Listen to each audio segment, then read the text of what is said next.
Hello there. Welcome to Culture Cove right here on Hued Network. Well, this is Culture Cove. We talk about culture, our way of life, the food we eat, the language we speak, what we wear, and basically everything. My name is Blessing Dagin, and I am your host. But I am not here alone. I'm here with a host of amazing people. So let's start from my left. Hello, Omokafe. Hello, Blessing. I nearly forgot your name. Like, oh my goodness. I don't get I can't it. believe it. Why? Oh, Jesus. Why? Hello, Blessing. How are you doing? I'm good. How are I'm you? fine too. I'm good. I'm all right. Okay, then let me go to my far right. I have there Sharon. Hello, Sharon. Hi, Blessing. How you doing? Doing good. You look culturally inclined. Interesting. I'll take that. I know you don't mean it, but I'll take it. Oh my God. All right, so let's move forward to reveal our very special guest. We have in the studio Keneth Kamah. Now, Kenneth is a very interesting person. The most interesting part for me is the fact that he is a language tutor. I'm talking French, I'm talking German, I'm talking Hausa, I'm talking Igbo. He speaks almost all the languages. But beyond that, he is also a filmmaker. It's so amazing to have you with us here, Keneth Kamah. Thank you so much for having me. You're welcome. Okay, so let's get straight to the show. We have a lot packed for you and we're ready to unleash. Now we'll begin with the very first segment where we'll play a report and then afterwards we'll give our analysis on that. So the Hued Network team was at the Art and Culture Market, I beg your pardon, and then we were able to capture some things and capture basically what the marketers there are doing and how it is they're able to promote their culture through what they wear and what they sell. Now let's take a look at this report. The Arts and Crafts Village in Abuja continues to serve as a vibrant hub for cultural expression, economic activity, and creative sustainability.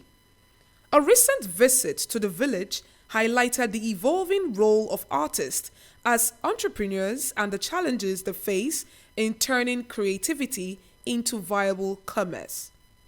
One of the artists, Osaritin Jumbul, emphasized that art is not only a means of expression, but also a powerful economic driver. According to him, art has the potential to generate revenue that could rival Nigeria's oil sector. He expressed concern over policies and practices that limit the growth of the art trade. The art in Nigeria, I think the art in Nigeria, if you ask me, we the practitioners, we are trying. The problem we are having so far is the Nigeria government, so to speak. Nigeria government, they just concentrates on oil politics.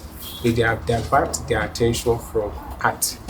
And art is the main core of every economy all over the world. So what am I trying to say? If Nigeria government focus on art and focus on the practitioner, we will do exploit. They will not even look at oil again. Oil will be a secondary. Also speaking during the visit, Alfred Endurance discussed the intricacies involved in balancing creativity with business realities. Running a business like this, sometimes is not easy. Some of these things you see, they may look not too expensive, but when you get inside, you will discover that some of them are capital intensive. Like sourcing the material is another thing.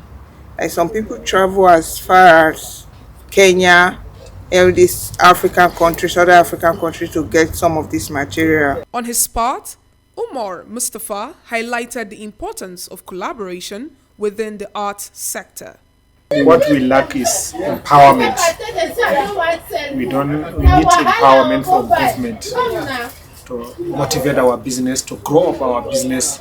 Then we have more production and we have more connection. Because if you don't have goods, you have nothing. Customer cannot give you his even complimentary card. So when he see what he needs, he can give you his card. He say, I need this, I need that. But this is what we lack in Nigeria. The visits showcase the potential of the arts and crafts village not only as a cultural landmark, but also as a catalyst for sustainable livelihoods. However, stakeholders say that unlocking this potential requires targeted investment, institutional support, and better policy alignment with the needs of artists and creative entrepreneurs. There is a growing need to support the business side of arts in Nigeria. Stakeholders, including government agencies, private investors, and the public, are encouraged to promote local artisans, patronize their work, and advocate for policies that enable creative industries to flourish. Well, this is quite interesting. But before we dive deep into, how we could use art or culture basically to promote our nation or how we can export it to get gains, let me first of all get your take on this particular report. What do you think, Kenneth? Okay, first of all, this video was made from the Abuja Art and Culture Market. Yes. Yeah, village, yes. Yeah, I visited the market once, and I didn't get to see this, array of display of art, and it's quite impressive that we have this much array of artworks in that market here in Abuja. It's really quite interesting. So it's also interesting that these people here, they're not just coming to sell markets, so to speak, identity. Yes. They are also trying consciously. It's not just business for them, you understand? There's also part of where they want to also contribute to the image of the continent, to the image of Nigeria. And that is one of the things I found most impressive about this video. Thank you so much. Omokafe. Well, I was there. I was present at collating this report. And I want to say that when it comes to arts and culture, it should not be something that we should be stingy about. Arts and culture is something that we should be able to tell the entire world about it. We should be able to spread it. We should not just, allow other people to come and tell our stories for ourselves. We should be able to tell it for ourselves. And that is where partnership and collaboration comes in. Just like the last person who had interviewed said, he said that Nigeria has a whole lot, but then this particular business itself is capital intensive, like this particular woman who said. And when it comes to that, we need to be able to have access to be able to access funds, to get funds from governments, to get funds from individuals, to get funds from private equities, so that we can be able to stock up. And so that when other countries or people from other countries come to our nation, they need to go back with something that they can be able to say, I came to Nigeria and I got this. And it's not just them taking, but they're also giving, because that's money they are spending and it's adding to the general revenue of our nation as a whole. Well said, Omokafe. Thank you so much, Sharon. Well, it's indeed beautiful. Staring at it or looking at it from right over here, I was intrigued by the beautiful art that was displayed. And, that takes me back to a time when I went for a program in Nigeria here, and we had Ugandans and Kenyans and some, people from other countries coming to display their cultural art. And I'm like, wow. I picked up some things. When I heard the amount, I was like, my goodness, is this how it goes? It was way expensive. And that's because, of course, it was from, other countries down to Nigeria. It was beautiful, building it and looking at it. Just like Omokafe has said, this can actually add to the country's economy if they are funded properly, if they're funded, well, I would say. Just imagine this art being displayed in other countries. That's showcasing our identity as Nigerians. And I believe most of this art are created and made by hands. Yeah. So it's really beautiful. And, just like the way tourism, they're pushing the tourism sector, I hope that they also look into pushing art and culture such as this. It's beautiful to build, and it's something what other countries should also build and give us feedback, just like I'm giving feedback about the Kenyans and Ugandans, what they've made. It's amazing, really. Thank you so much. I totally agree with what you all have said. But basically, if I'm to pick something else from this, it would be the fact that we all agreed that cultural exports is definitely going to boost our economy. And this is where I want us to base our conversations on today. All right, so Kenneth, this is something I would like you to help us dissect. Okay. Now, being a filmmaker, being someone who understands the importance of language as a very important element of culture. How do you think that exporting some of these our cultural properties could help boost our stance in the global space? Now, not just boost our economy, we'll come there, but then boost our identity outside of here. Yeah. All right. So when we talk about culture and film, you know that film particularly embodies culture, right? So it carries every element of the culture, because you can't make a film without language. Your actors have to speak, right? You can't make a film without fashion. These are all components of art. Your actors have to put on clothes. You can't make a film without a set. So the set designer has to come design the set, and all of this is the way you display your cultural identity. Okay, so now when we're making films with this in mind, having not just profit in mind, also having our heritage, we're looking to export our heritage, show our heritage, give our audience, global audience, a perspective of who we are, our perception of who we are, our identity. We find a way to incorporate all of this into our films, and then we push them out. And this is something that Nollywood has been up and doing. We really give kudos to Nollywood in projecting, thumbs up to Nollywood for projecting, a healthy perception of the Nigerian identity through our films. So every time you see a Nollywood film, every time you see a film outside of this country, you see our films in different festivals, Toronto, Cannes, our films are everywhere. There's a perception it builds in the audience, because these films, you're able to, evoke emotional connection within audiences. As much as it entertains, it also evokes some connection, from the audience. So as much as our audience see these films, they're able to resonate with our culture. They're able to find some things about our culture that connects with them, that they want to come experience, and that's, in the long run, is building tourism. Okay, this place where this kind of film and this kind of culture is coming from, I think I would like to visit and experience these things, physically. So now we're boosting tourism, and in the long run also boosting economy. I believe this should be able to answer the question.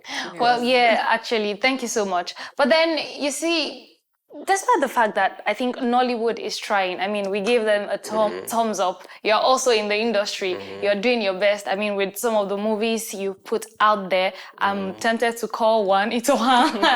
It tells of our stories as Nigerians, as Africans. But then if you check, you still see that Africa is still not there. Nigeria is still not there. People are still not getting that. Our culture is rich. Still, when you ask a foreigner about maybe Nigerians or maybe Africans, the first thing they will say is maybe something bad. So how do you think now this movie industry or trying to export our culture can help us? Yes, already something is being done, right? But how do we intentionally correct this already gone bad perception? So I like that you said intentionally, and yes, the conversation is actually really deep, because it's not just a conversation you just delve into and just one option you're able to sort out everything. So first of all, the creators themselves, we have to be very conscious about what we want to do with our film. We have to be very, very intentional about what we want to do with our film. Okay, within individual filmmaker, there should be that spirit of nationhood. Okay, so once you have this, as you're telling your story, you are deliberately pushing positive narratives about the nation. Okay, so every nation has their negative elements, their negative vibes, right? So as we are telling stories about our nation, we are bringing those things that we appreciate about our nation, we are bringing them in, we are embellishing them, making them more beautiful than they are, and then we are selling them out. And there's so many beautiful things about Nigeria, there's so many beautiful things about Africa than we are putting out on the media.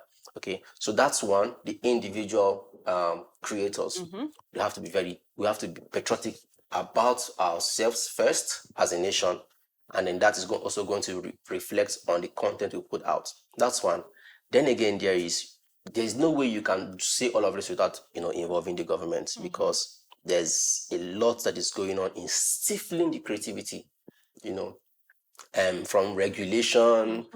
Thank God now for this, for streaming platforms. Yeah. So regulations are no longer the way it used to be. Now you can just make your film and you put it out on any platform, and it goes as wide as it can get. But before now, in the early 2000s, late 90s, you are very, very conscious about the kind of stories that you tell. Yeah. Because as soon as you're done with post, before you get to release, NFVCB is coming to, and Sanction you. what they're actually doing, they're not actually rating your film. They are censoring your film. Yeah. So you might just get an outright ban for what you spent so much money and resources to do. You just get an outright ban, and then you're frustrated. So you're going back to take out those elements from your film that caused that ban, you get.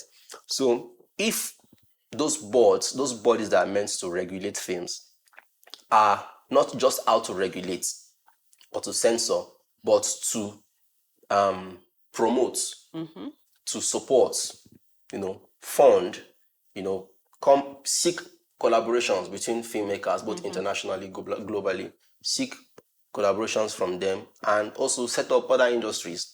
For instance, the tech, it's one part of filmmaking that we don't even pay attention to in Nigeria.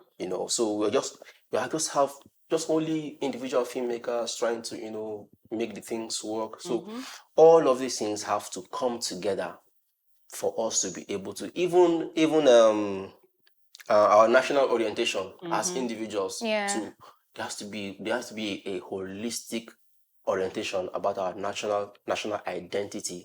Then we'll find a way to now infuse them into our films and then sell positive narratives about ourselves and our culture. Thank you so much.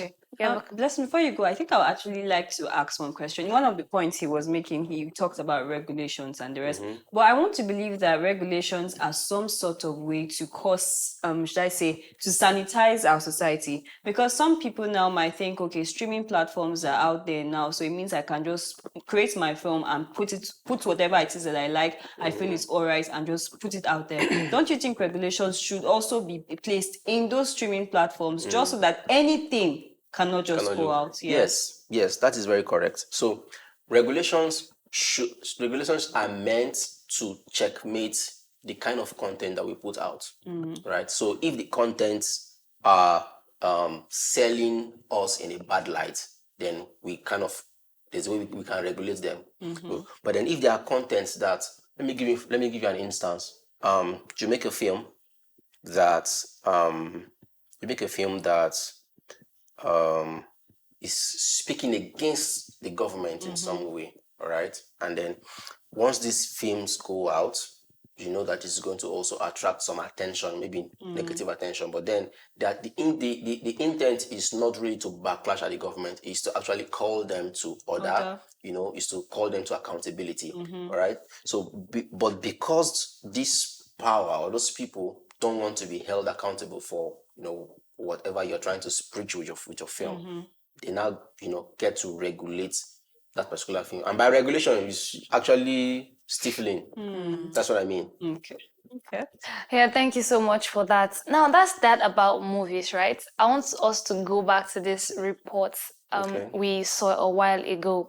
Now, one of the people who spoke here mentioned is the fact that art is very rich and Nigeria is just focusing on oil. Art could be something that would, really blow up our economies. Now, for films, you're able to create a movie and then put it out there. It's past the message that it's intended to pass. Now, but for such things as artworks, art pieces, I think the true essence of its importance will be in having it, not just in seeing it. If we want to see economy progressing with it, it will not be just in seeing it, right? It will have to be in the purchasing power. Now, when this visit was made, some people also mentioned the fact that the regulations on, moving out of the country with such items. I don't blame the regulation due to the fact that, I mean, sometime back we had issues with, foreigners looting and taking our identities and all of our artworks. But then you mentioned the fact that they are facing a challenge when it comes to people or white people or foreigners generally purchasing their artworks, because when they get to the borders, they're being asked questions, even when they buy it, so when they come, they just take a look at it and probably take pictures and all of that. So they are not able to buy it. So they still stay with them. Now, looking at this problem, what do you think we can do about it? How do you think we can salvage it to be able to export these things? Because if we want to actually make money from it, if we want to boost our economy, we definitely have to exchange it for some cash. Okay. Yeah, so first of all, I want to agree 100% with that person that arts has the potential to generate more revenue in Nigeria than oil. So I made a post one time that the wealth of Africa is in its stories and not really in its resources. Right? So there's so much richness in our culture, in our arts, but then you can't take film away from it, because you cannot pick up an artwork and throw it and it's landing in Europe. You have to portray, you have to show it first. Okay? So when we are creating these stories, when we are writing these stories, place some significance to that art piece. How did we get to start buying artworks from like Mona Lisa? What's the depth of that? What's the significance? What made it that significant that you can go buy it for 10 million naira? How is it different from the knockhead of Benin? How is it different from our different artworks? It's because of the perception that have been put around it in the media. Okay, so imagine I'm creating a film where this particular artwork, I give it a name. Say I give it Kalamu. Okay. Just say this artwork is Kalamu, and Kalamu possesses this power to give you wisdom, and whoever touches Kalamu gets an insane kind of wisdom. And then there's this actor who just touched Kalamu and he has wisdom above Solomon, and whatever he touches turns to gold. And then someone is watching it in the US. I'm like, what is this Kalamu? It's fictional, right? But what is this Kalamu? I think I want to see this Kalamu, and then he is actively trying to come over to Nigeria to see Kalamu. And then Kalamu is in one museum somewhere, we've kept it there, all right? So the person does whatever it takes, gets the visa, whatever it takes to come see Kalamu. And then because of that desire to obtain Kalamu, place one ridiculous price on Kalamu, and then you get to buy it. Now you're going back, so traveling back, there are custom duties attached to Kalamu. You have paid for your own flight, but you have to pay something extra because you are carrying Kalamu for God's sake. So all of this, you see how projecting these artworks in our films can help. It's all about perception generally. That's wisdom, it's right? all about Is perception. indeed a filmmaker. So these are artworks, right? If we're able to showcase them as valuable in our films, as they actually are, if we do that, showcase them as really valuable, we are going to be able to attract those genuine buyers. And then coming back to the regulations around, traveling with the artworks. So I think those are meant to give those artworks some value. Let's quickly just, talk on one thing before we move on to our next segment. Okay. And that would have to be now language. We all know language is a very, very important component of culture. And being that you yourself are a language tutor and definitely a language enthusiast, you know the importance. How do you think we'll be able to communicate the importance of language as a tool to preserving culture or for our cultural exports, that's maybe making movies in our indigenous languages? How do you think we'll be able to make public this knowledge? Because I think we're killing it when it comes to, our language. We're just trying to speak English, we're trying to just learn other things. How can we promote our own indigenous language? Thank you so much. This is actually a conversation I was having with my producer. Okay. So the last thing we did is still in post anyway. It's in Hausa. Okay. We are Igbos. But we made a film in Hausa. Okay. So one of the challenges we had was apart from translating the script. So I wrote the script in English, so we have to get an expert to translate it into Hausa. Okay. So one of the challenges we had was we're thinking that because it's in Hausa, our audience reach is going to be limited. So we're also only going to be selling to Hausa people, audience. yeah. And I asked my team, how many of you in this room watched Money Heist? Did you understand the story? Was there any part of the story you didn't understand? Do you remember that film from beginning to end was in Spanish? Do you remember? Yeah, but we all watched it. Amongst all of us here, how many of you have not seen a complete season of a K-drama series? We've not. We've not We've seen. not seen. Well, Yeah, I have haven't. seen. I've I seen a haven't. lot. I haven't. I haven't. And those movies are not made in English. Yeah, They are made, actually. yes. And somehow, as you're watching each episode by each episode, you are understanding some words. Yeah. You're able to get some expressions. Some stick with you, right? So same way, we can just be audacious enough to make our films in indigenous languages and put subtitles. So that's how we can also bring value to our language. So this story is beautiful. The visual representation you're seeing is something you cannot ignore. So for you to understand this, pay attention, read what is there. And then as you're reading, you're going to be getting some elements of the language. You eventually be fascinated by the language. You want to explore the community where this language is coming from. For instance, I want to visit Kenya because of this particular guy I see that does animation. And it's because of the language. So now I know where means you. Nikki P2. Oh, I think I know that guy on Instagram. What's the name of this character? Capinto is the character's Yes. name. Fat Boy Kenya. You see? Also, I want to visit South Africa. There are some of the expressions I hear. They just sound cool. Not really that there's any other thing. They just sound cool. Haibo! What does this mean? I just want to know what this means. I want to explore these places. And so the same way, our language, we might start with, doing the films, blending the language. So you're doing a film in Yoruba, for instance, you're infusing English, you're infusing our slangs. Our slangs are really, really powerful. Really, really powerful. I was surprised. I was speaking with a friend of mine who's in the UK. He's a full white boy, never left. But he's saying Omo, the way he's saying Omo. Do you know Omo is a Nigerian expression? Yes, but Omo, I like it. So we can infuse our language in our films this way and just be audacious enough to push them out the way it is and we're able to preserve our language. Well, thank you so much. I think we've been able to successfully dissect this for the first segment. So now let's move on. All right, we're going on a very short break. When we return, we'll turn to Omokafe, who will give us details of what's been happening within the entertainment and creative space and what that industry is up to. Please stay with us.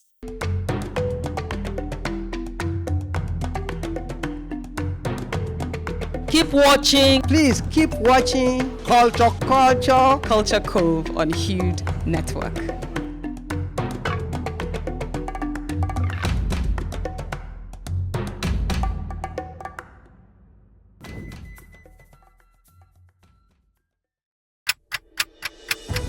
For 2 seasons, Timeline has taken you on a journey of exploring real-life issues and solutions. Well, we are on to season 3 of Timeline, a space where we talk about real issues shaping our world. Here, we sit down with voices that matter, with people who are driving change and making impact. We are talking about more than just problems. We're talking about the attainment of our collective commitment, the global goals, the SDGs, and of course, our community-specific targets. Our conversations aren't just about highlighting problems. They're about finding solutions that truly works, solutions that touches lives and impact the globe. An appraisal of how close we are in meeting our global and community targets. We create rooms for honest, thought-provoking conversations, a ride that you wouldn't want to miss. Well, this is Timeline, where conversations lead to solutions that change lives.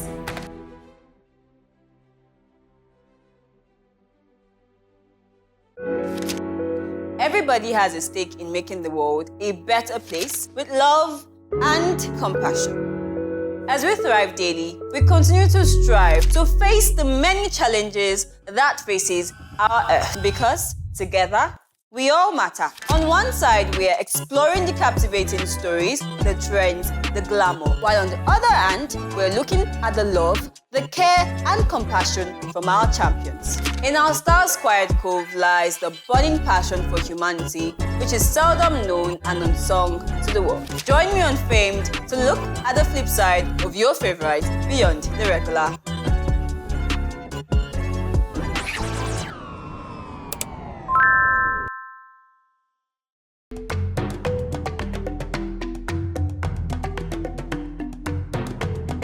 Keep watching. Please keep watching Culture Culture Cove on Hued Network.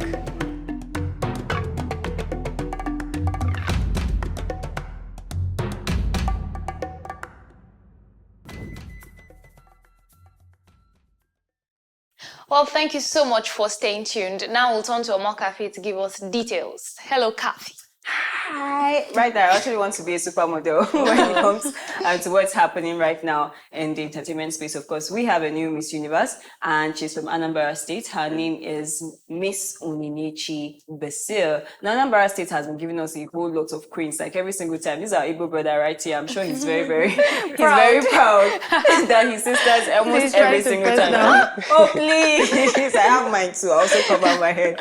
So, recently, she became Miss Universe Nigeria, and she's going to represent Nigeria in Miss Universe. There she is. She's going to represent Nigeria in the Miss Universe competition that is going to take place soon. And right now we're seeing that she won generally, of course, but then she also stood out in traditional wear. She stood out in the question and answer segments. And one of her statements that she made when she was wearing this particular crown after winning, she said that she's happy right now that she will have the chance, the opportunity for young girls to show that they can be more, that they can achieve more, even while they are trying to, prove their cultural evidence, cultural heritage, I meant to say, even while they are trying to also push for the sustainability of culture and everything. And that's exactly what she embodies. Now, not really moving away from her, but I would like to tell you a little bit history of how this Miss World, Miss Universe came about. This is Miss Universe Nigeria, by the way. But then when it came to the whole pageantry thing of Miss Universe and Miss World started in like 1951.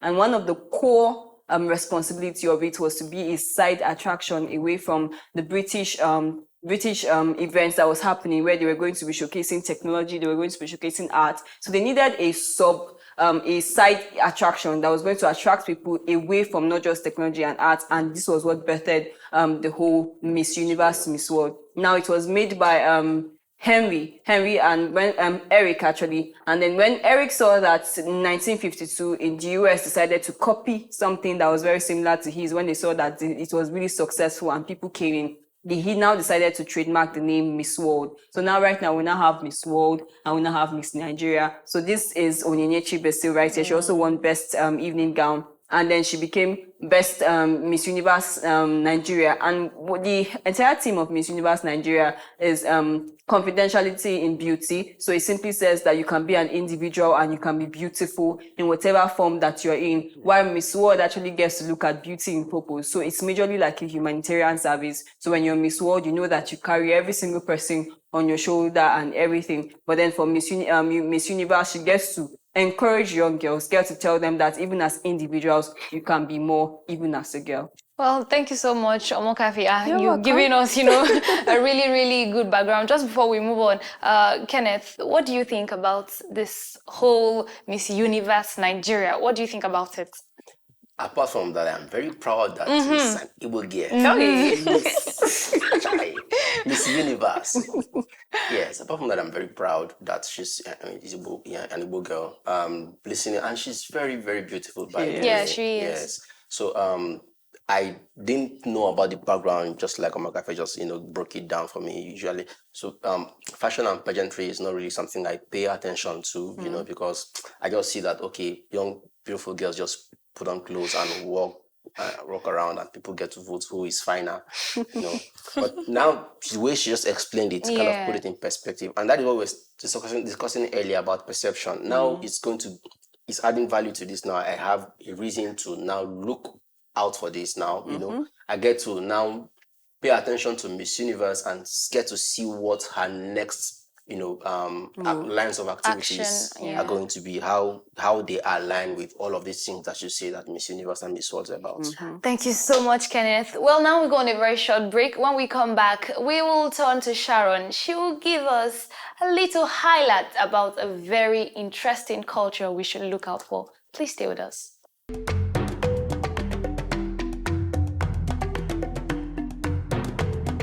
Keep watching Please keep watching Culture Cove on Hued Network.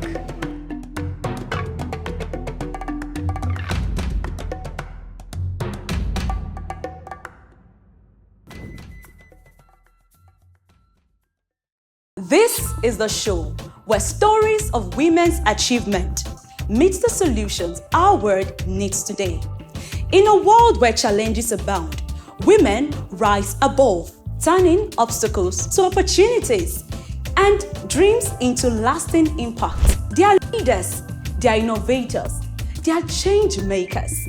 From classrooms to boardrooms, from communities to global stages, these women are breaking barriers and shaping our world. Empower is not just a conversation. It's a celebration of courage, resilience, and vision. Join me as I spotlight women who transform society. This is Empower with an H on Youth Network.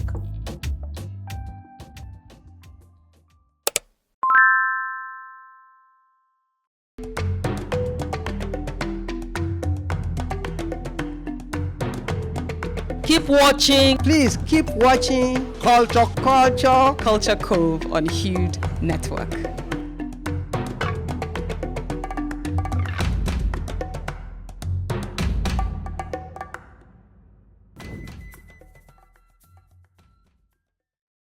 All right, glad to know you're still there. Now we turn to Sharon to highlight a very interesting culture to us. Sharon.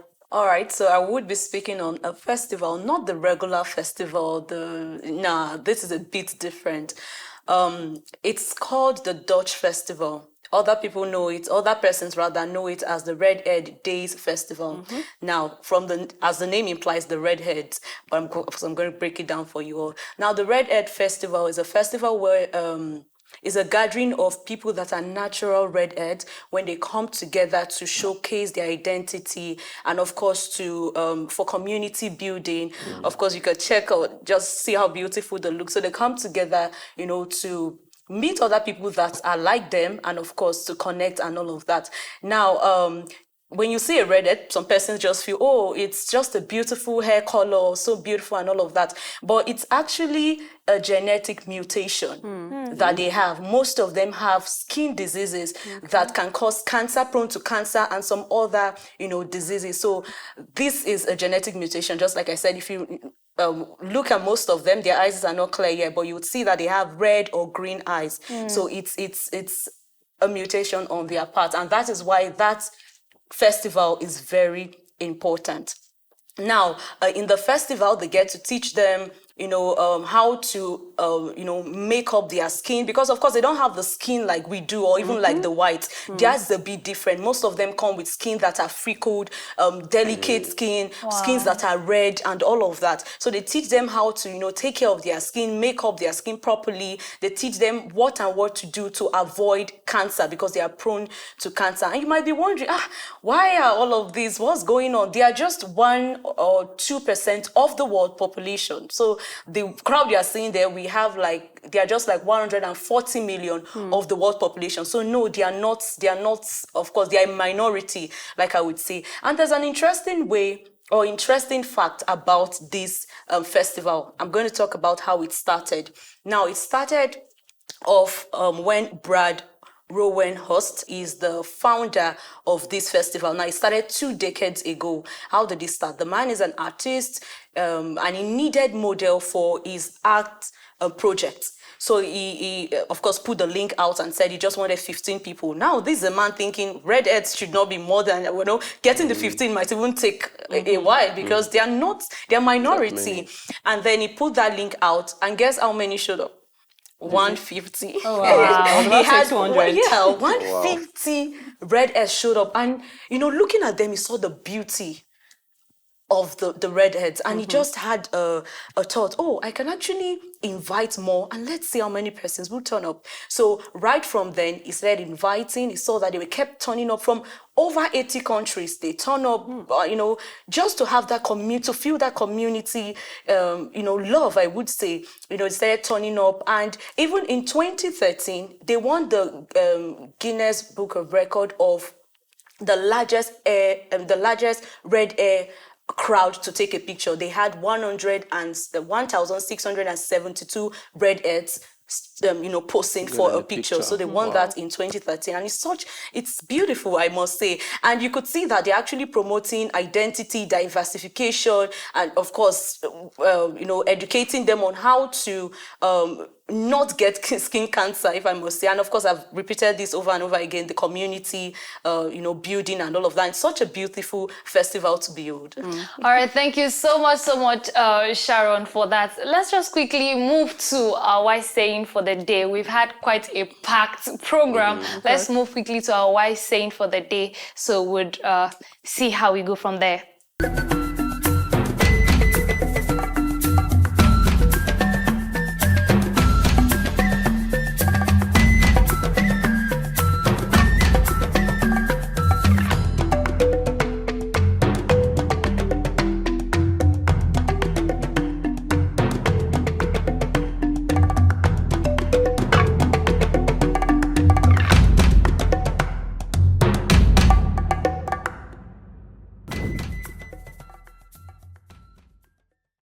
Yeah. Please do us the honors of, reading this. Whatever pass, no, they come back again.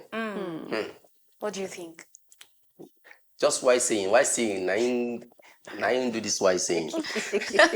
Okay, what do I think? I think this is speaking to the passage of time and opportunities. Whatever time that has gone by can be redeemed. Yeah, or whatever opportunity that has gone past cannot be redeemed. I think that is what. And then again, still looking at when you say water no get enemy. So whatever we don't pass, as I don't pass this issue, I don't pass them. It's nice perspective. Thank you so much, Omokafe. Yeah, I think I actually go with our guest right here, Kenneth. Without we pass, no, they ever come back again. That is, although there might be second chances, but it's by the mercy of God. Because at this point, you actually need to take every opportunity that you come across very serious, or else when it passes you by, your nago could be your case or to law. Exactly. Sharon. Well, of course, still back to opportunity. There's a once opportunity comes but once, and even if it comes again, it doesn't come in that same platter. So water way pass, no, they come back. So you need to be on alert, so that your water no go pass, because it's not gonna come back. I was going to say, so what about waters in the wells? But then I realized it doesn't pass. But then I realized there will be a passing because it will be fetched, a new one will come. So basically, I think that's just it. Make use of the opportunity, utilize every opportunity you have, and do not take chances when you have an opportunity. Grab it, and I think basically that's it. Thank you so much for an amazing show. It's been quite interesting. Thank you so much for having me. Thank you so much for having me. Thank you so much. Well, this is where we draw the curtains on today's episode of Culture Cove. Do ensure you join us again for another wonderful conversation. My name is Blessing again, and I've been in the studio with Omokafe Dennis, Sharon Ajay, and our wonderful guest, Keneth Kamah. Do enjoy the rest of your day.